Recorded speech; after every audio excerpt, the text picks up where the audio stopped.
गंजाम जिला Buguda peoples college प्राणी विज्ञान विभाग पक्षर कॉलेज परिसर में नवागत छात्र छात्री को स्वागत उद्देश्य उत्सव अनुष्ठित हो आईक्यूएसी संयोजक अध्यापक अक्षय कुमार साहू पौरोहित अनुष्ठित यह उत्सव में मुख्य अतिथि भाव परिचालना समिति सभापति रजनीकांत भट्ट, सम्मानित अतिथि भाव अध्यापक प्रदीप कुमार दास, आत्मप्रकाश नायक, हिमांशु शेखर रथ, सुशांत कुमार साहू, अध्यापिका मधुस्मिता प्रधान, क्रीड़ा शिक्षक कृष्णा राव पात्र प्रमुख जोगदे छात्र छात्री को मार्गदर्शन करने सह कॉलेजर नीति नियम पालन करने को परामर्श देते।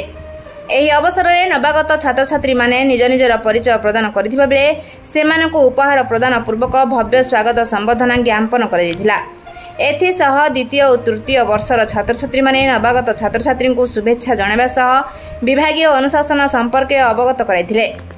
ବିଭାଗୀୟ ଡେମୋନ୍ଷ୍ଟ୍ରେଟର ରାମକୃଷ୍ଣ ନାୟକ ଏହି କାର୍ଯ୍ୟକ୍ରମକୁ ପରିଚାଳନା ଏବଂ ବିଏରର ଯତନ କୁମାର ନାୟକ ଏଥିରେ ସକ୍ରିୟ ସହଯୋଗ କରିଥିଲେ।